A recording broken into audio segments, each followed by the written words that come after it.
உங்கள் சத்யாவின் full moon sale up to 70% தள்ளுபடி. AC விலை 2ஆம் தேதி முதல் 15% வரை உயர்கின்றது. இப்போது ஏசி வாங்கி பணத்தை சேமியுங்கள். சற்றேறக்குறைய 22 ஆண்டுகளாக அரசு ஊழியர்கள் போராடி கொண்டிருந்த கோரிக்கையான தமிழ்நாடு உறுதியளிக்கப்பட்ட ஓய்வூதிய திட்டத்தை உருவாக்கி செயல்படுத்தி இருக்கிறோம்.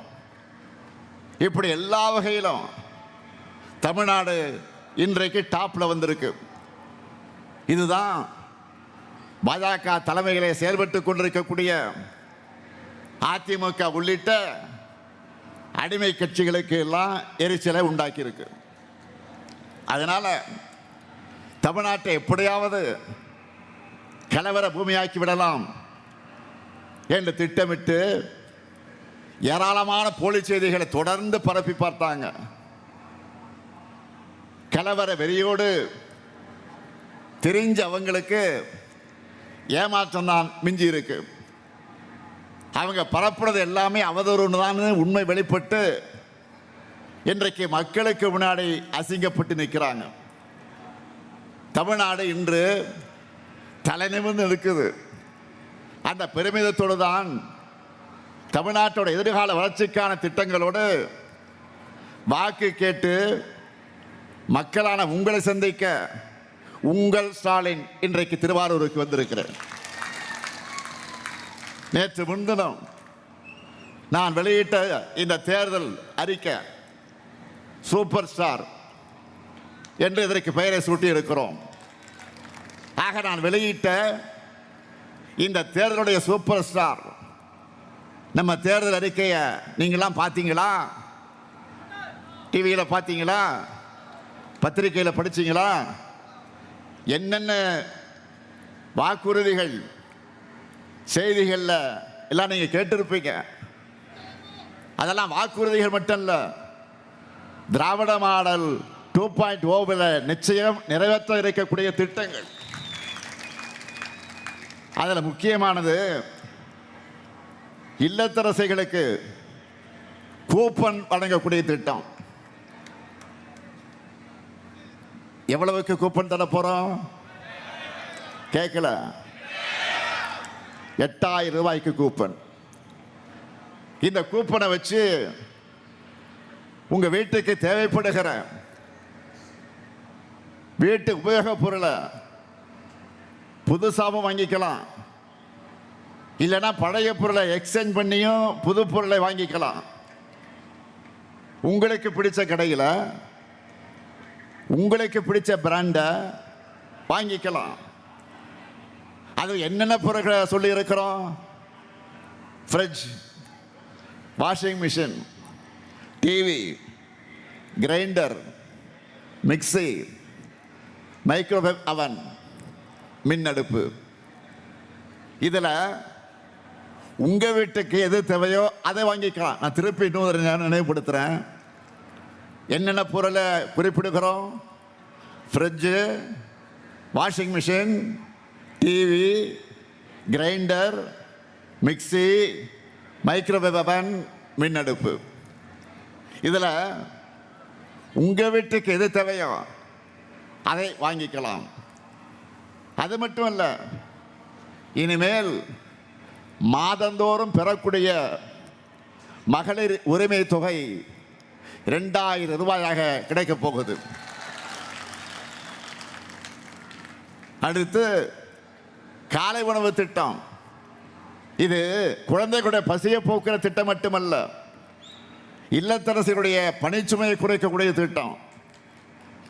இனிமேல் காலை உணவு திட்டத்தை 8ஆம் வகுப்பு வரைக்கும் விரிவாக்கம் செய்ய போறோம். டெல்டா மாவட்டத்தை சார்ந்த, டெல்டா மண்டலத்தை சார்ந்த உழவர் பெருமக்கள் இங்கே வந்திருக்கிறீங்க. உங்களுக்காக ரொம்ப முக்கியமான ஒரு திட்டத்தை அறிவிச்சிருக்கிறோம். அது என்னன்னா, 20 லட்சத்துக்கும் அதிகமான உழவர்கள் பயன்பெறக்கூடிய வகையில் எந்தவித மீட்டரும் பொருத்தப்படாத நவீன மின்சார பம்பு செட்டுகளை வழங்க போறோம். இது மட்டுமல்ல, புதுமை பெண்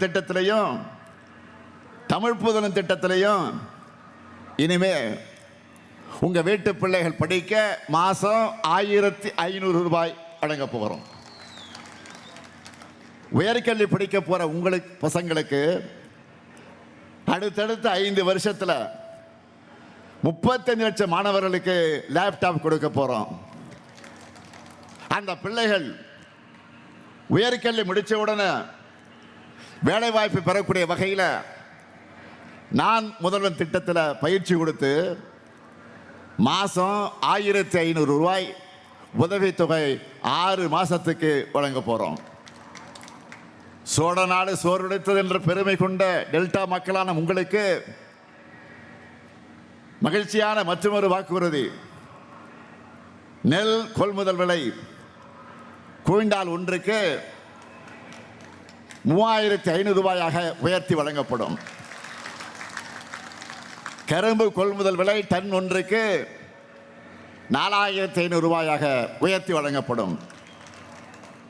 பேரிடர் கால இழப்பீடுகளாக இரவை பாசன பயிர்கள் மற்றும் நெல் பயிர்களுக்கு இனிமேல் ஹெக்டேர் ஒன்றுக்கு 25,000 ரூபாயும், நீண்டகால பயிர்களுக்கு 27,000 ரூபாயும், மானாவாரி பயிர்களுக்கு 12,000 ரூபாயும் உயர்த்தி வழங்கப்படும். பால் கொள்முதல் விலை லிட்டர் ஒன்றுக்கு 5 ரூபாய் உயர்த்தி வழங்கப்படும்.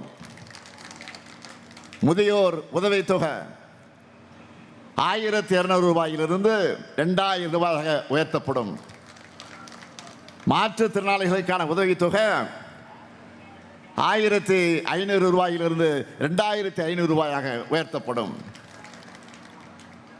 மீன்பிடி தடைகால சிறப்பு நிவாரண தொகை 8000 ரூபாயிலிருந்து 12,000 ரூபாயாகவும், மீன்பிடி குறைவுகால சிறப்பு நிவாரண தொகை 1000 ரூபாயிலிருந்து 9,000 ரூபாயாகவும் உயர்த்தி வழங்கப்படும்.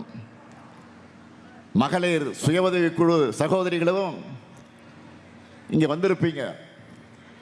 சுய உதவி குழு உறுப்பினராக இருக்கக்கூடிய நீங்க இனி தொழில் முனைவராக உங்களை முன்னேற்றணும். பிணை எதுவும் இல்லாமல் 5 லட்சம் ரூபாய் வரை மானியத்தோடு வங்கி கடன் உதவி வழங்க போறோம். 10,000 புதிய பேருந்துகளை இயக்க போறோம்.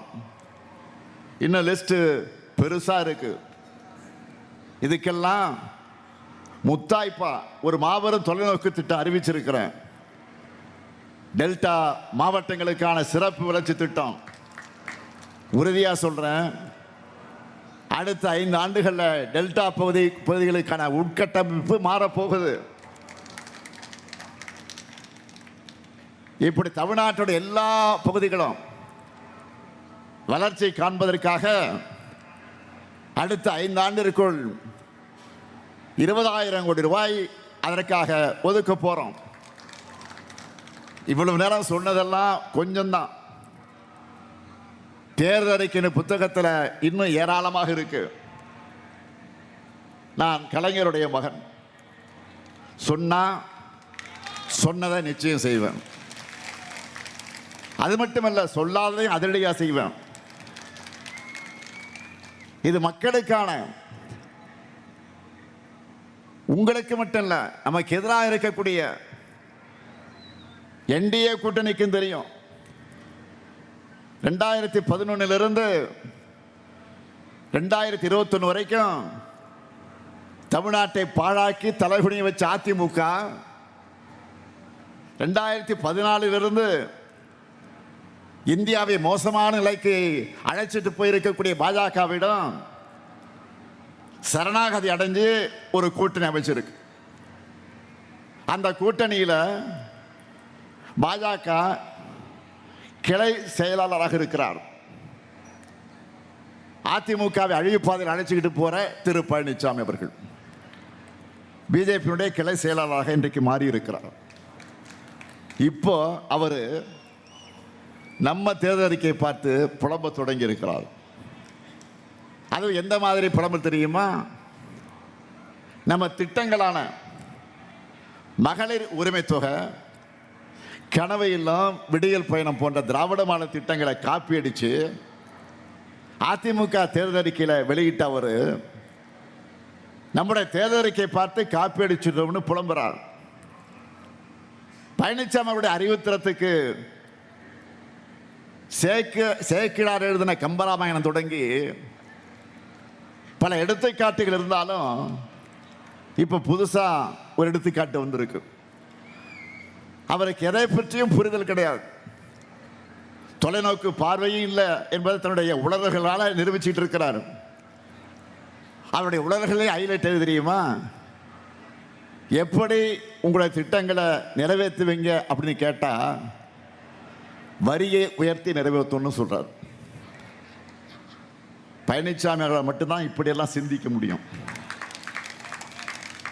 அதனால தான் அந்த அளவுக்கு பழனிசாமி அவர்களை ஈஸியாக மிரட்டி தங்களுடைய அடிமை கூட்டணியில் வச்சிருக்கு பாஜக. அந்த என்டிஏ கூட்டணிக்கு ஒரே ஒரு நோக்கம்தான், என்னது?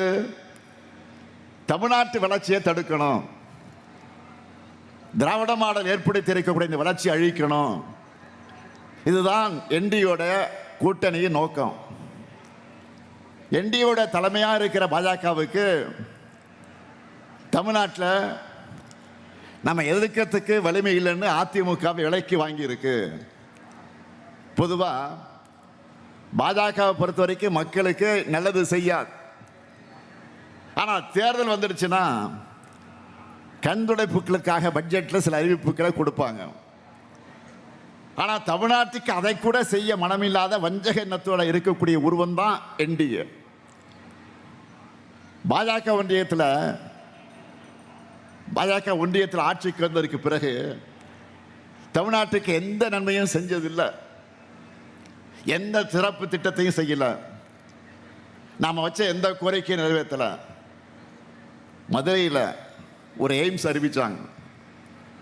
அதோடைய நிலைமையை நான் சொல்லித்தான் தெரியணும்னு உங்களுக்கு அவசியம் இல்லை. சென்னை மெட்ரோ திட்டத்துக்கு நிதி தரல, ஓசூர் விமான நிலையத்துக்கு அனுமதி கேட்டிருக்கோம், தரல, குடிநீர் திட்டத்துக்கான நிதியும் தரல. இத்தனை தடைகளையும் சமாளித்து பல்வேறு சாதனைகளை நாம் செஞ்சிருக்கிறோம். திறமையான நிர்வாகத்தால் நம்பர் 1 மாநிலமாக உயர்ந்திருக்கிறோம். இருக்கிறதுல என்ன கொடுமைன்னா, இந்தி திணிப்பை ஏற்றுக்கலன்னு நம்ம வீட்டு குழந்தைகள் படிக்கிறதுக்கான கல்வி நிதியை கூட இதுவரைக்கும் கொடுக்கல. உங்கள் சத்யாவின் full moon sale up to 70% தள்ளுபடி. ஏசி விலை 2ஆம் தேதி முதல் 15% வரை உயர்கின்றது. இப்போது ஏசி வாங்கி பணத்தை சேமியுங்கள்.